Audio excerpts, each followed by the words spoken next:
नमस्कार, live cities की net bulletin दिन भर बिहार में आपका स्वागत है। मैं हूं आपके साथ प्रीति झा। खबरों की शुरुआत करेंगे, लेकिन उससे पहले एक नजर डालते हैं आज की सुर्खियों पर। भारत को विकसित राष्ट्र बनाना हर भारतीय का लक्ष्य, बोले पीएम मोदी। झारखंड से आए जदयू नेताओं की नीतीश से मुलाकात। नीतीश सरकार में लुटेरों गुंडों को संरक्षण, तेजस्वी का प्रहार। बिहार को विशेष राज्य के दर्जे से मिला अधिक, बोली संभावी चौधरी। विशेष राज्य दर्जा नहीं मिलने पर बोले माले एमएलए, जदयू को शर्म नहीं आती। दरभंगा एम्स के निर्माण को केंद्र की मंजूरी पर जदयू का तेजस्वी पर तंज। तनिष्क लूटकांड पर बिफरे पप्पू यादव। बगहा में आयरन का गोली खाने से दर्जनों बच्चे बेहोश। मुजफ्फरपुर में पुलिस बदमाशों के बीच मुठभेड़। बिहार के 11 जिलों में बारिश को लेकर अलर्ट जारी। और अब खबरें विस्तार से।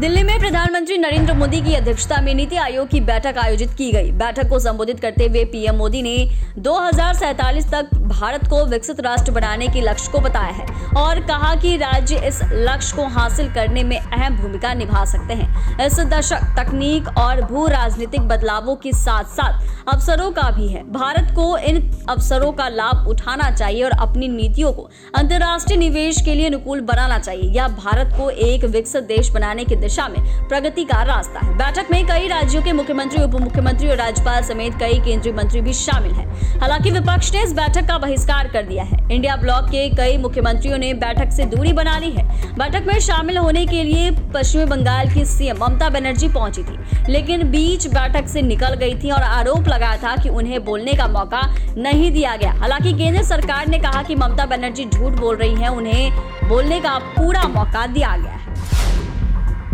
जदयू के झारखंड राज्य के प्रदेश अध्यक्ष खीरू महतो ने जदयू प्रतिनिधि मंडल के साथ साथ मुख्यमंत्री नीतीश कुमार से मुलाकात की। मुलाकात के बाद मुख्यमंत्री आवास से बाहर आए। झारखंड प्रदेश के अध्यक्ष खीरू महतो ने कहा कि झारखंड के कुर्मी संघ कुशवाहा महासंघ की कुछ मांग थी, उसको लेकर भी मुख्यमंत्री नीतीश कुमार से हमने बातचीत की है। साथ ही झारखंड में बहुत जल्द विधानसभा का चुनाव होने वाला है, उस पर भी चर्चा की गई है। उन्होंने कहा कि झारखंड के सभी विधानसभा सीट पर हमारी पार्टी चुनाव की तैयारी कर रही है। जिस सहयोगी दल के साथ हमारा गठबंधन होगा, जो सीटें हमें मिलेगी उस पर हम चुनाव लड़ेंगे। उन्होंने कहा कि फिलहाल झारखंड की 11 सीटों पर कौन कौन उम्मीदवार होंगे, उसकी सूची मुख्यमंत्री नीतीश कुमार को सौंपी है।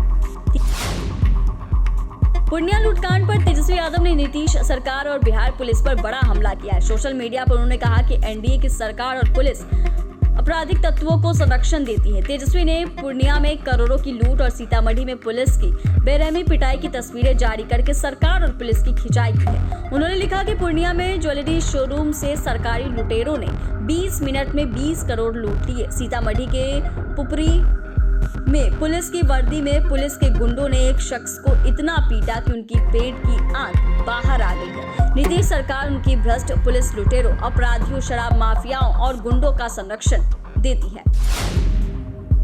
समस्तीपुर की सांसद संभावी चौधरी थानेश्वर मंदिर में पूजा अर्चना की और भगवान का आशीर्वाद दिया। समस्तीपुर पहुंचे सांसद संभावी चौधरी का समर्थकों ने जोरदार स्वागत किया। उन्होंने कहा कि विपक्ष विशेष राज्य के दर्जे को लेकर हाय तौबा मचाए हुए है। बिहार को विशेष राज्य के दर्जे से अधिक मिला है। यहाँ एक तरफ इंडिया गठबंधन के नेता कहते हैं कि बिहार को बहुत कुछ मिला है, तो दूसरी तरफ इंडिया गठबंधन के लोग कहते हैं कि बिहार को कुछ नहीं मिला है। हम मानते हैं कि बिहार को केंद्र सरकार ने विशेष राज्य के दर्जे से अधिक दिया है, जिससे कि बिहार का विकास और बढ़ेगा। माले विधायकों ने प्रेस कॉन्फ्रेंस की। इस दौरान कहा कि केंद्र ने बिहार को विशेष राज्य के दर्जे से मना किया है और कुछ योजनाओं को विशेष पैकेज का नाम दिया गया। माले विधायकों ने कहा कि जदयू को शर्म नहीं आती है, बिहार में भयानक पलायन है। क्या सरकारी नौकरी के इजाफे की घोषणा हुई? क्या अग्निवीर योजना खत्म की गई? क्या 2-2 लाख योजना के लिए पैसे आवंटित हुए? एक्सप्रेसवे के नाम पर जनता को गुमराह किया जा रहा है। मुख्यमंत्री ने 65% आरक्षण के मुद्दे पर झूठ बोला। 65% आरक्षण को 9वीं अनुसूची में डाला जाए। दरभंगा एम्स निर्माण की केंद्र से स्वीकृति मिलने के बाद जदयू मुख्य प्रवक्ता नीरज कुमार ने भी केंद्र को धन्यवाद दिया। नीरज ने दरभंगा एम्स के बहाने नेता विरोधी दल तेजस्वी यादव पर निशाना भी साधा। राज्य सरकार के द्वारा दिए गए प्रस्ताव शोभन बाईपास दरभंगा में एम्स बनेगा, इसकी मंजूरी मिली है। मुख्यमंत्री नीतीश कुमार के निर्देश पर 150 एकड़ जमीन निःशुल्क स्थानांतरित किया जाएगा। साथ ही साथ बिजली, पानी, सड़क जैसी बुनियादी सुविधाएं भी राज्य सरकार उपलब्ध कराएगी। अब विपक्ष इसका भी क्रेडिट ले रहा है। तेजस्वी जनता का क्रेडिट हो चुके हैं और आपको चरवाहा विद्यालय का क्रेडिट लेना चाहिए।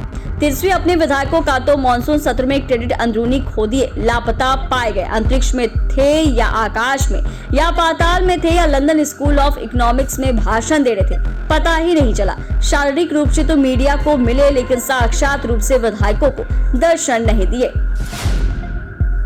पूर्णिया में तनिष्क ज्वेलर्स के शोरूम से करोड़ों की जेवरात लूट लिए गए। इसको लेकर कानून व्यवस्था पर सवाल खड़े किए जा रहे हैं। वहीं आज इसका जायजा लेने के लिए स्थानीय सांसद पप्पू यादव भी पहुंचे और उन्होंने अपराधियों की बेखौफ हो जाने को लेकर प्रशासन पर सवाल उठाया।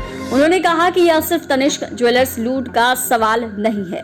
इससे पहले पटना, हाजीपुर, दरभंगा, कटिहार समेत कई जगह बड़ी लूट की घटनाएं हो चुकी है। पूर्णिया में तनिष्क ज्वेलर्स में दिन के 12 बजे सरेआम लूट कर अपराधी चले जाते हैं। डीएमएसपी के आवास से 500 मीटर दूर दिन दहाड़े डकैती की इतनी बड़ी घटना होती है, लेकिन 24 घंटे के बाद भी पुलिस क्या कर रही है? आखिर क्यों पुलिस का डर खत्म हो गया है? अपराधी सरेआम अपराध कर रहे हैं, पर सरकार क्या कर रही है? उन्होंने कहा कि इस घटना के पीछे यहाँ के किसी स्टाफ का भी हाथ है। बगहा के रामनगर में 2 दर्जन से अधिक बच्चों की अचानक तबीयत बिगड़ गई। आयरन का गोली खाने से सभी बच्चे बेहोश होने लगे। घटना रामनगर थाना क्षेत्र के मुंडेरा गांव के राजकीय प्राथमिक उत्क्रमित मध्य विद्यालय की बताई जा रही है। सभी बच्चों को ग्रामीणों और शिक्षकों की मदद से प्राथमिक स्वास्थ्य केंद्र में लाया गया, जहां सभी का इलाज चल रहा है। घटना को लेकर थाना अध्यक्ष ने बताया कि सभी बच्चे को खाना खिलाने के बाद आयरन की गोली दी गई थी, जिसे खाने के बाद बच्चे बेहोश होकर गिरने लगे। सभी को इलाज के लिए ग्रामीणों के सहयोग से रामनगर पीएचसी लाया गया है। मुजफ्फरपुर में पुलिस और बदमाशों के बीच मुठभेड़ हो गई, जिसमें एक अपराधी को गोली लगी है। दोनों ओर से हुई फायरिंग में पूरा इलाका दहल गया। मामला पियर थाना क्षेत्र के पलखी हरपुर बांध चौक के पास की है, जहां पुलिस और अपराधियों के बीच मुठभेड़ हो गई। अपराधी की हालत को देखते हुए डॉक्टरों ने उसे एसकेएमसीएच रेफर कर दिया। इन पर 2 हत्या और अलग अलग थानों में 1 दर्जन लूट और छिनतई में वांटेड था। 4 साल पहले हत्या के केस में जेल गया था। जमानत पर छूटने के बाद घटनाओं को अंजाम दे रहा था। सावन की शुरुआत के साथ ही बिहार के कई जिलों में मौसम बदल गया। एक बार फिर मानसून के एक्टिव होने से कई जिलों में हल्की बारिश हो रही है। पटना मौसम विभाग की माने तो पिछले 14 दिनों से मानसून वाली बारिश नहीं हुई, जिसमें विभाग ने 11 जिलों में बारिश का येलो अलर्ट जारी किया है। इन जिलों में भोजपुर, बक्सर, सिवान, सारण, गोपालगंज, औरंगाबाद, अरवल, रोहतास, कैमूर, पश्चिमी चंपारण और पूर्वी चंपारण शामिल है। इन जिलों में हल्की बारिश की संभावना है। मौसम विभाग के मुताबिक 30 जुलाई को सारण, सिवान, गोपालगंज, पश्चिमी चंपारण, पूर्वी चंपारण, सुपौल, अररिया, किशनगंज, पूर्णिया, कटिहार, सासाराम और मधेपुरा में कई स्थानों पर बारिश की संभावना है। वहीं 31 जुलाई को सिवान, सारण, पश्चिमी चंपारण, पूर्वी चंपारण, गोपालगंज, भोजपुर, रोहतास समेत कई जिलों में बारिश की संभावना है। चैनल को सब्सक्राइब करें, फेसबुक पेज को लाइक करें। धन्यवाद।